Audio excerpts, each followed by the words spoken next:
This is a story you won't forget easily. An ordinary night like any other, but it is the threshold that opens a world full of turmoil in the soul. The story begins when Eleanor, the narrator, a calm and thoughtful woman, accidentally discovers Liam, her husband's stepchild, hiding in the bathroom, trembling and confused. Liam, a 22-year-old boy with eyes that always seem to be hiding. Something is struggling with emotions that he himself cannot name. Between the two, who are just acquaintances living under the same roof, gradually forms a fragile but deep connection. Through the first conversation, in the dim yellow light, Liam begins to open up about loneliness, the ambiguity of identity, and the feeling of being lost in his own body. Those seemingly trivial sharings gradually become a bridge between two wounded souls from two different generations. But what Eleanor doesn't expect is that Liam's feelings go beyond what she thought. In an unexpected moment, he confesses that his heart no longer sees her as just the adult in the house. The story gets more complicated from here. When empathy reaches a limit, when love becomes ambiguous, and when a confession can tear a family apart, is understanding enough to keep things together. I found Liam, my husband's son, in the bathroom doing something I couldn't immediately understand. Through the half-open door, I saw his bare back, thin but strong, his shoulders slightly bent, as if he was carrying the weight of the world. His hands moved continuously, steadily towards the sink. I couldn't see clearly what he was doing, but there was something about the scene that made me unable to look away. I've cleaned other people's wounds before held someone's hand out of duty. But this time, every movement inside me was different. It was an indescribable feeling, as if I was witnessing something I shouldn't have seen, but couldn't turn away either. Before I continue, give me just a second. If you're watching and haven't subscribed yet, give Love and Tears a chance. 90% of viewers have yet to be a part of this journey, where each story is a poignant slice of love, hurt, and the unspeakable. Subscribe and turn on the notification bell, because here's a revelation that will leave you speechless. When I walked into the bathroom and faced Liam, I chose a path that made that moment an indelible part of my memory. That night started like any other Tuesday night. The house was quiet, except for the wind blowing through the windows, a daily silence since Liam moved in with us. I saw his car parked neatly in front of the door. Liam, 22, was past the age of impulsiveness, but in his eyes, I always felt something untouched. That maturity seemed to be a cover for something more fragile. I put down my bag, took off my high heels from my aching feet, and suddenly heard the sound of running water from upstairs.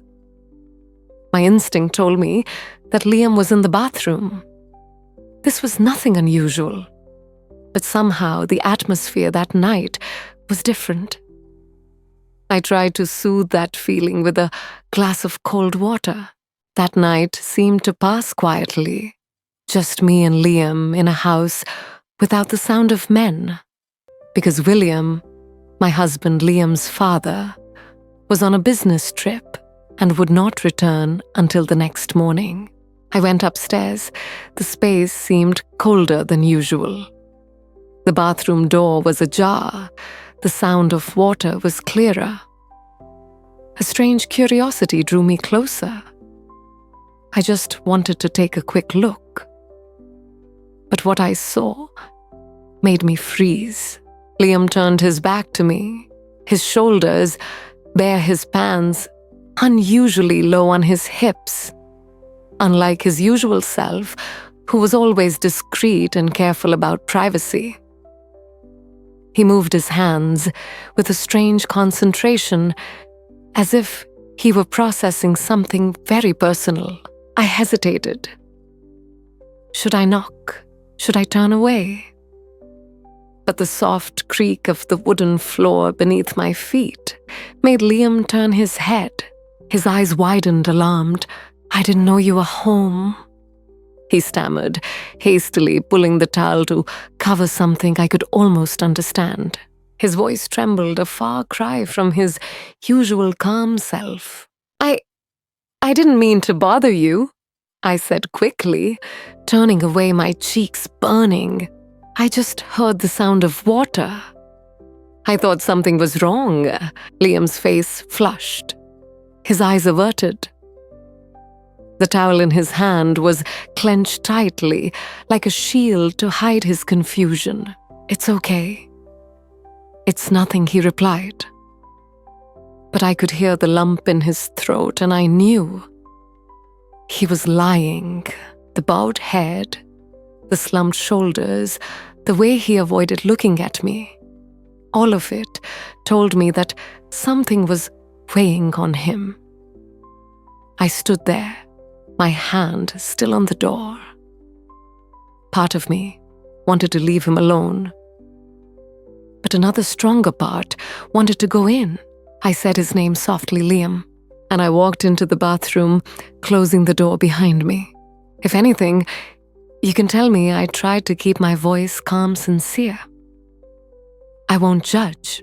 Liam's grip on the towel tightened for a long moment, then loosened a little. I thought he would choose silence. But then Liam let out a long breath, his chest rising and falling slightly as he sat down on the edge of the tub. His eyes were averted, his hand still holding the towel as his only support. I leaned against the sink, keeping close enough to be present, but far enough away to not suffocate him. "You don't have to say anything if you're uncomfortable," I said softly. "But sometimes just saying it can make you feel better." Liam nodded slowly, his eyes fixed on the tile. "I'm having a problem, and I don't know who to tell." I paused. Liam had always been an independent, strong, problem-solving boy. He rarely confided in me, so the fact that he chose to share today was truly touching. "What is it?" I asked, keeping my voice neutral and warm. He rubbed the back of his neck, taking another breath, as if to brace himself. "It's something about my body. Something's not right. I'm not sure if I'm overreacting or if there's something wrong." His words came out in a rush, as if they had been held back for a long time. A surge of sympathy rose within me. It must have taken all his courage to say these things. I chose my words carefully. No one fully understands their own body, and it's good to pay attention to ask questions. "You're not alone, Liam. Everyone has had these concerns at some point.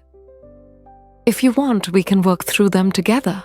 He looked up, his eyes torn between relief and doubt. "I don't mind if you stay." I smiled genuinely. "Then we'll go together." The conversation continued, and the initial tension eased.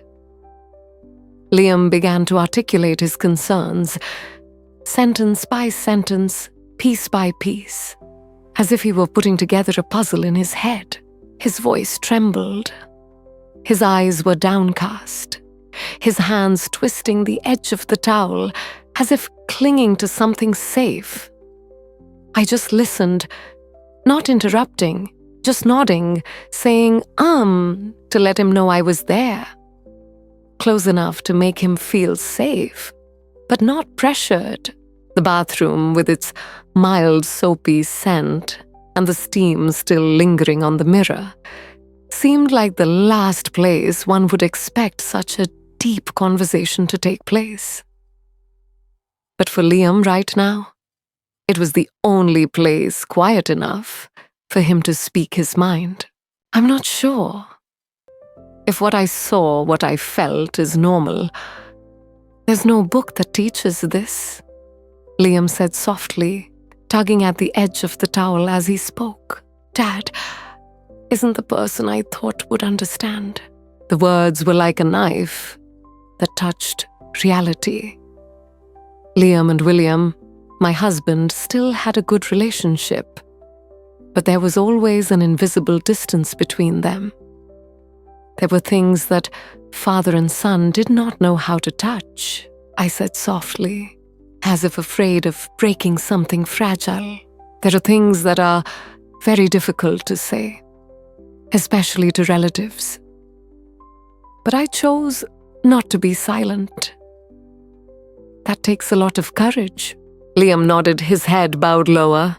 I just didn't want to be strange or make you feel awkward. I placed my hands on the edge of the sink, leaning slightly toward him. You're not strange, Liam. You're you. And you're brave for choosing to face what scares you. He smiled briefly, softly. But there was a lot of effort in that smile. His shoulders seemed to lighten a bit, but his eyes still held something that could not be put into words. Then he whispered, barely audible, I feel like I don't belong anymore. I'm not sure who I am, or if what I'm feeling is right. I didn't say anything for a few seconds. The words, heavy, deep, and true. This wasn't a physical story anymore. It was a silent cry from within of identity, of lostness, of things Liam had never dared to name. I looked him straight in the eye. There's nothing wrong with me. I'm just trying to figure myself out. And that's okay. No one has all the answers, especially at your age. Liam's eyes met mine, a look that needed to be confirmed to be trusted. I nodded. I'll walk with you until you find yourself. We'll get through this together. And for the first time, Liam sat up a little straighter. Still clutching the towel, he breathed a sigh of relief, as if a burden had been lifted from his heart. I've never told anyone about this. I thought no one would understand. Sometimes we underestimate people's ability to understand, I said, smiling. Just give them a chance, and you might be surprised at how sincere they can be. Liam nodded more firmly this time. That makes sense, he replied, and I could feel a thin layer of ice melting between us. After a moment of confronting his deepest concerns, the conversation turned more practical, about dealing with insecurities, coming-of-age crises, and the fear of being misjudged. I shared with experience, but always kept my tone light and non-judgmental. I wanted Liam to feel safe around me. Not like a child being lectured, but like someone being listened to. And I saw him change. The wariness that had always been in Liam's eyes began to disappear. Instead, there was a kind of openness. Not quite comfortable, but real. Perhaps not only for me, but also for the first time, he dared to face himself. The bathroom was no longer the stuffy place it had been at first. It had become a quiet, warm space where two people, seemingly unrelated, were reaching a very special harmony. Thank you, Mom, Liam said softly, his voice hoarse. I never thought I could say these things to anyone. I touched his shoulder lightly. Just a simple gesture, meaningless, but full of reassurance. I'm glad you chose to share. And remember, whenever, whatever, I'm still here. Liam nodded, his eyes glistening with unshed tears. As I stood up and left the bathroom, a very strange feeling invaded me. Both relief and worry. I was there for him. But I also felt this was just the beginning. The evening passed peacefully. Liam went to his room and I sat alone in the living room, holding a cold cup of tea. Questions began to pop up in my mind. Is there anything else he hasn't said? Will I have the strength to go through this if it gets more complicated? I went to bed but couldn't sleep. I tossed and turned for hours, the ceiling replaying the conversation in my head. Every sentence, every glance. I didn't know what lay ahead. But I knew one thing for sure: I wouldn't turn my back on Liam. No matter what. The following days were uneventful, at least on the outside. Liam still worked part-time at the coffee shop near our house, still spent most of his time in his room, still avoided deep topics. But something was different. There was a vague connection between us, unnameable, but clearly there. I tried to act like I always did, tried to make things look normal. But every time Liam passed me in the hallway without saying anything, every time his eyes tried to avoid mine, I knew he was still hiding something.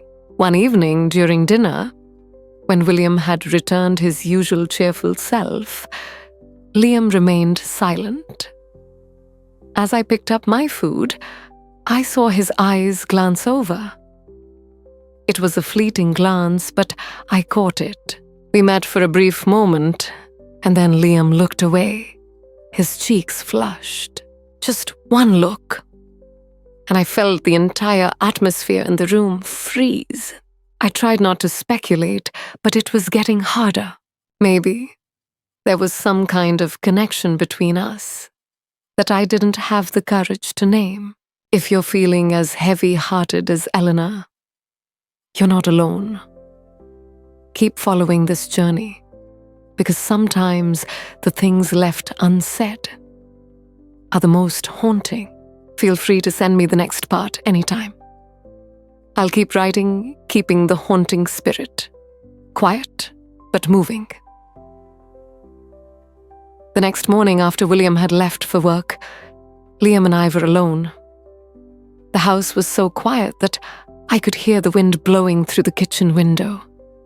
I was preparing lunch, the usual movements, the knife chopping vegetables, the water simmering, the faint scent of garlic in the air.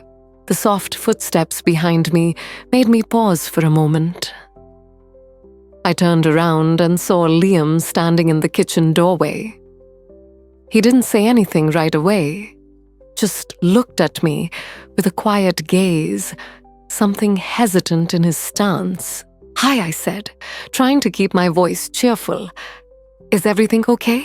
Liam nodded. Then, after a moment of silence, he said slowly, "I just wanted to talk."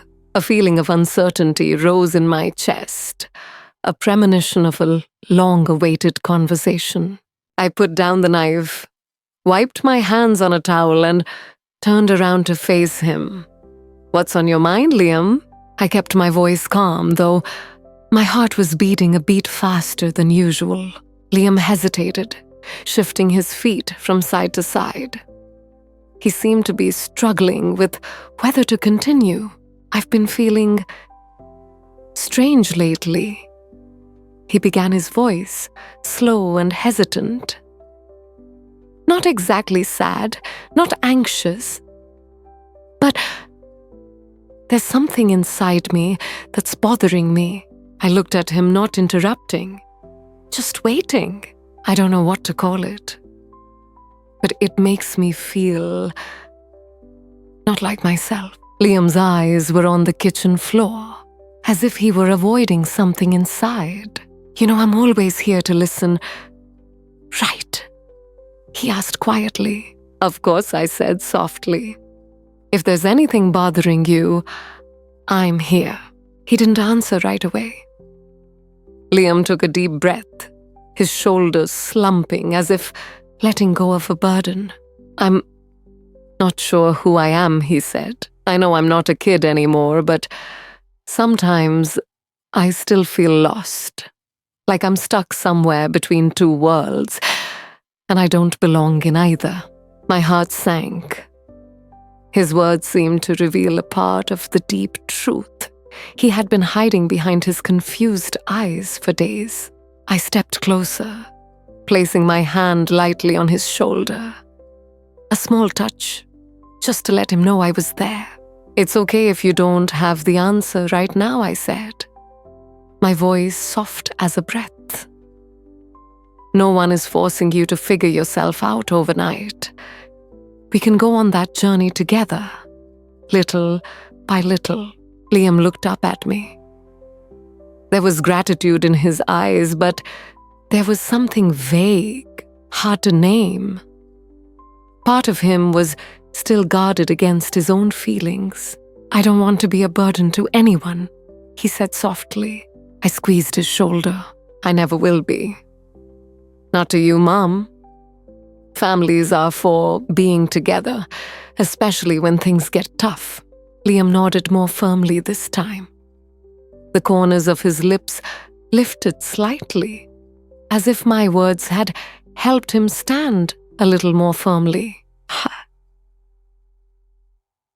The rest of the afternoon passed much more smoothly than the previous days. Liam stayed in the kitchen, helping me wash the dishes, making small talk. The air between us was lighter, easier to breathe, as if he'd just come out of a shell he'd built up for so long. It was the first time in days that I'd seen him like the old Liam, more open, less guarded. But I still felt like something was missing because Liam's eyes, though smiling, still hadn't really opened. Something was still being held back. And I understood today's conversation was just the beginning. That night, lying alone in my bedroom, I thought back to everything that had happened. Liam had shared more with me than ever before. But my intuition told me that there was still something he hadn't said. A part of him that was still hidden in silence. However, one thing I knew for sure, I wouldn't give up. No matter how long this took, no matter how complicated it got, I would still be here. With Liam on the journey he needed to go through. Because these weren't just questions about the body or the psychology of youth. This was a journey to find yourself. In the following days, I focused all my attention on accompanying Liam, not leaving him alone on that chaotic journey. We were walking a tightrope between empathy and boundaries that needed to be maintained. He began to share more. I noticed a kind of relief in Liam's eyes, as if he had just lifted a part of the burden. But I also felt very clearly under that layer of peace. There was still something unsaid, something that quietly lurked like a thin mist, covering the two of us, not knowing whether to step closer or step back. Then one evening after dinner, when William retreated to the living room to watch the news, Liam walked into the kitchen where I was washing the dishes. His eyes were hazy, his voice low. "Mom," he hesitated, "I have thought a lot about what I said to you." I wiped my hands, turned to look at him. "Yes, Mom is always ready to listen to you, Liam." He stood there, not moving, as if afraid that speaking would shatter something fragile. "I'm not sure how I feel anymore." He sighed. "There are thoughts that confuse me. Like I'm changing, but I don't know where I'm going." I stepped closer, nodding slowly. It's true, Liam, and it's normal. There are times in life when you don't know who you are, but things will gradually become clear when you're patient with yourself. He looked at me, his eyes stormy. There was something he wanted to say, but he held back. Finally, Liam lowered his voice. Sometimes I think maybe I'm confusing my feelings. I feel close to you. You make me feel safe. And sometimes, I don't know if it's because you're like family or something else I don't dare name. I was silent. The pulse in my chest slowed, but my mind remained clear. This was a pivotal moment. A child drowning in a sea of emotions, needing an adult to help separate what was real and what was simply a deep longing for connection mistaken for something else. I placed my hand on his, a gentle touch, just enough to keep him on the safe side. You're not wrong to feel that way, Liam. Sometimes when you lack connection, your heart will cling to anyone who brings warmth, like a mother, like a friend, even a stranger. I looked deep into his eyes, speaking slowly and clearly. But that doesn't mean you really love that person in a romantic way. It's the cry of a lonely heart. Liam swallowed, his eyes filling with tears. I think so too, but I'm not sure how to handle it. I smiled, not blaming. You don't have to process anything. Just remember, every emotion has a reason. But you have to understand it, put it in the right place. He nodded his eyes, leaving me, but his hands still. Thanks, Mom, really. Always, I whispered. It's not desire. It's confusion. A longing to find a safe place in the midst of all the emotions that surround me. I stepped closer to Jacob, placing a hand gently on his shoulder. Jacob, I said, my voice calm but caring, I'm still here. But what you're feeling needs to be thought through. He looked at me, his lips moving, his eyes, waiting for a reaction. Maybe he was afraid that I would leave, that I would avoid or dismiss those true feelings. I didn't. I stood still, keeping my eyes on his, speaking slowly and clearly. Your feelings are real. But son, sometimes when we're so lonely, so lost, we can easily confuse love, gratitude, and private feelings. That's not wrong, but it needs to be understood so that neither of us gets hurt. I saw him tremble a little, as if a burden had been lifted. Jacob took a deep breath. I don't know what I'm feeling. I just know you make me feel safe. And I need that. I nodded. And that's not wrong. You're here to make me feel safe. But the feeling you're thinking about, maybe your heart is calling for something else? Connection, understanding, or just the desire to be cared for properly. He shed tears. I've kept it all inside. For so long, I pulled him into a gentle hug. A real hug from a mother, a listener. You don't have to keep it inside anymore. Everything will be okay. I promise. The house became quieter in the days that followed. Not necessarily sad, just a quietness that was necessary for each person to reflect. Jacob no longer avoided me, but he was not in a hurry to open up. I respected that. He needed time, and I understood. A soul that was healing itself should not be rushed. I once saw him sitting pensively on the stairs, his eyes looking out at the backyard. His hands were unconsciously drawing swirls on his coffee cup, as if he was putting the broken pieces back together. I did not interfere.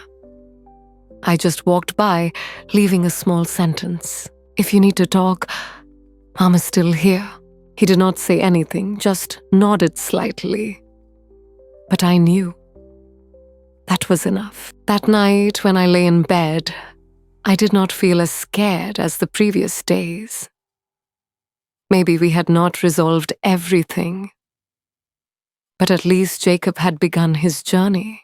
A journey of accepting himself, a journey of letting go of misunderstandings, a journey of finding himself again in true and unconditional love. I know. This is just the beginning, and I'm willing to go with you all the way. If you've ever been confused about yourself, or have ever been someone like me who's been struggling to understand someone else, leave a comment. Love and Tears is here to hear your story. And don't forget to subscribe so you don't miss out on more heart-wrenching stories. Every week, only at Love and Tears. We're stronger when we don't hide our feelings.